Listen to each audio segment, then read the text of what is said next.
representante de negocios. Sí, encargado de negocios, es una figura que se estila en la diplomacia. En la diplomacia. Pero tocaste un tema que es absolutamente importante, ¿no? Resaltar esta noticia que ayer y que hoy está en los medios de comunicación, donde el hilo conductor de todo lo que ha sucedido en Venezuela en los últimos años sigue siendo el mismo. Aquí definitivamente la oposición, los actores de antes que eran los grandes medios de comunicación, poco a poco los partidos políticos han ido, de oposición han ido retomando su rol de opositor, ahora todo aparentemente concentrado, según pretende hacer ver él en la figura de Capriles, que hoy titula el Nacional, auditoría hecha por el Consejo Nacional Electoral, terminó siendo una farsa, ¿no? Yo creo que aquí la única farsa es él mismo, porque está justamente haciendo lo mismo que anteriores. La oposición en Venezuela no se resigna a asumir su rol opositor. Pretenden desde la oposición mantener en vilo a la población y mantener una cantidad de acciones casi como creando un gobierno paralelo. Y te recuerdo, por ejemplo, el caso de Súmate, un Consejo Nacional Electoral paralelo. Pretendieron establecer casi que una Asamblea Nacional paralela y así sucesivamente. Esta conducta por demás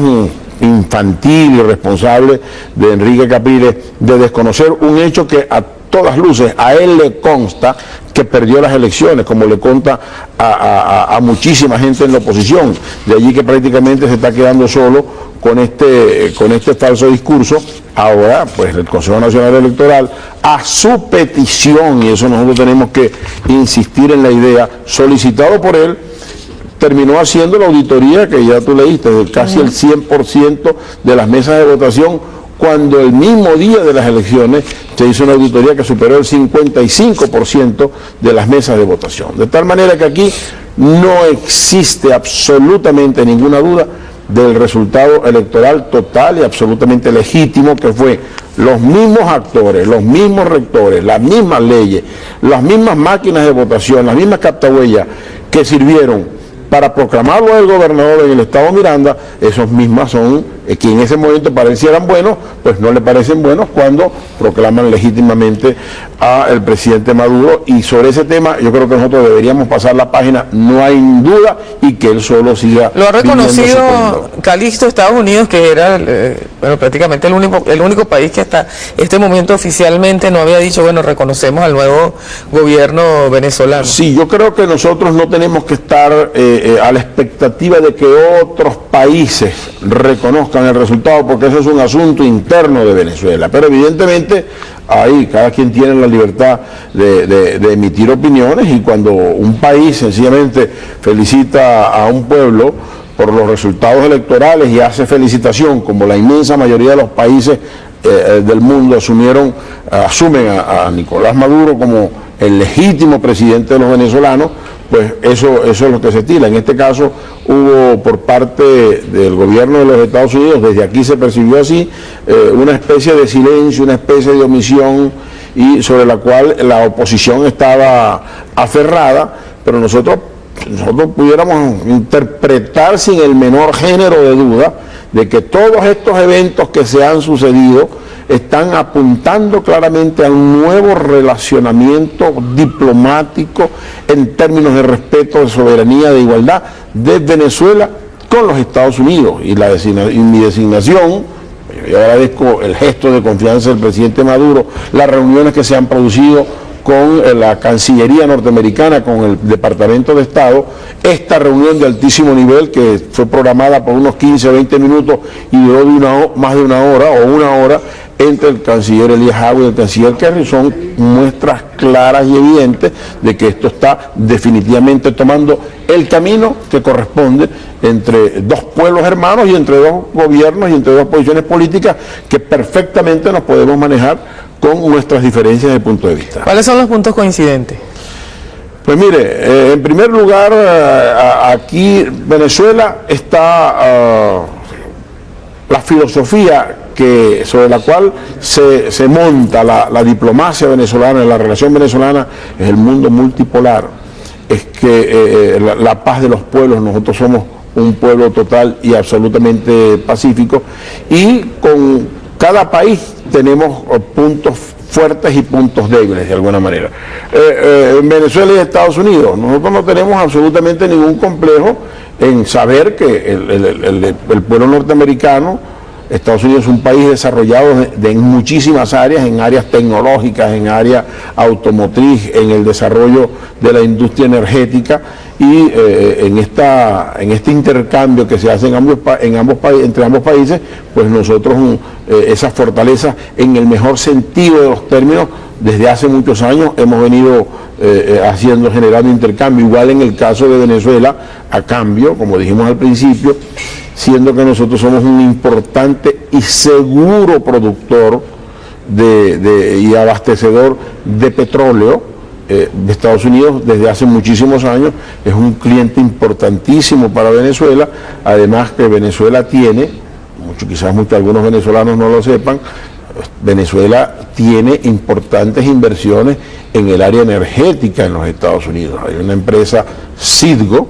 que posee unas 3 o 4 refinerías, en este momento no recuerdo exactamente, en los estados de Texas y Luisiana, y Citgo, que es absolutamente venezolana, 100% venezolana, atiende una cantidad importante, cerca de 10.000 estaciones de servicio en los Estados Unidos. Lo que estaría planteado allí sería una renovación de las condiciones. Exactamente, ¿no? Actualizar ese convenio energético, y que pronto nos ha instruido el canciller Elías Agua para que comencemos un intercambio, así lo hemos acordado. Me reúno la próxima semana con la funcionaria Roberta Jacobson, que viene siendo la segunda en el área diplomática en relación a Latinoamérica, es la subsecretaria para asuntos hemisféricos, así que después de John Kerry, después del presidente Obama, John Kerry, viene la funcionaria Roberta Jacobson, y tenemos programado reunirnos para establecer una agenda entre esta nueva etapa de las relaciones de Estados Unidos-Venezuela, en el área política, en el área cultural, en el área energética, en el intercambio de negocios, en el área financiera, en todas las cosas que dos países puedan armoniosa y perfectamente, pasando incluso, como te dije, por encima de sus diferencias, puedan establecer una relación amistosa, respetuosa y en términos de soberanía. En el caso de la señora Jacobson, ocurre muy a menudo, la famosa rueda de prensa, la pregunta directa de algún corresponsal, de alguno de los periodistas allí presentes, y una declaración de ella que,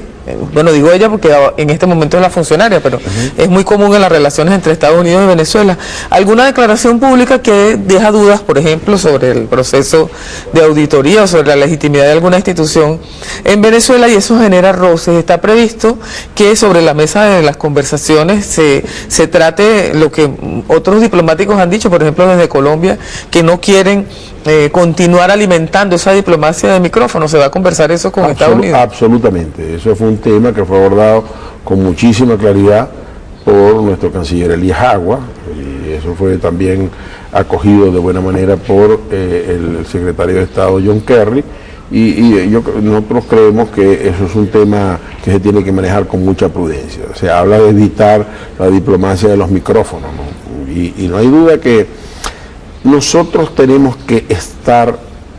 todos los representantes diplomáticos en los diferentes países, encargados de negocios, embajadores, deben mantener adecuadamente informadas a las instituciones en los estados donde están asignados, porque justamente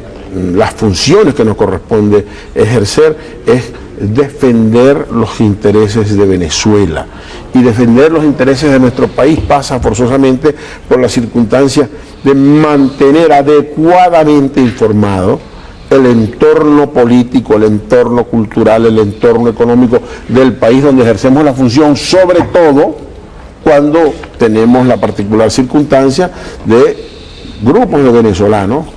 un importante grupo de venezolanos que viven en los Estados Unidos, principalmente en el estado de la Florida, que incluso a ellos de alguna manera nos tenemos que acercar, no para que se vengan con nosotros y se conviertan en militantes, pero tampoco para que se hagan, para que den por cierto toda una cantidad de informaciones distorsionadas que de manera interesada se manejan en contra de nuestro país, y este grupo de venezolanos, bueno, que perfectamente tienen todo el derecho de ser militantes de oposición, muchos de ellos, también hay quienes están con nosotros, pero eso de alguna manera permea e influye en las opiniones que algunos funcionarios, muchas veces por desinformación o por contrainformación, se les crea una convicción que no tiene correspondencia con la realidad. Nosotros vamos a trabajar esos temas de llevar la claridad de nuestro proyecto, que es un proyecto democrático, con libertades políticas, con libertad de expresión, pero aquí muchísima gente, por el solo hecho de ser militante de oposición, algunos dirigentes importantes pretenden que sus acciones cuando pasan al terreno del delito, pues por ser militante de oposición ya no se les puede enjuiciar. Pero esos venezolanos que viven en el sur de Estados Unidos, que viven en Miami específicamente, algunos han salido de aquí como prófugos de la justicia, sí. Algunos han sido denunciados incluso por instancias del alto gobierno como financistas de acciones desestabilizadoras. Hay toda una agenda política, estratégica, incluso militar, que tiene que tratarse con Estados Unidos en este sentido. Vamos a conversar sobre eso con Calixto Ortega. Al regreso de la pausa nos vamos con esta línea del comandante Chávez. ¿Qué pensaba Chávez de la relación entre Venezuela y Estados Unidos? 23 de septiembre del año 2009. Junto a la pantalla sintonizamos los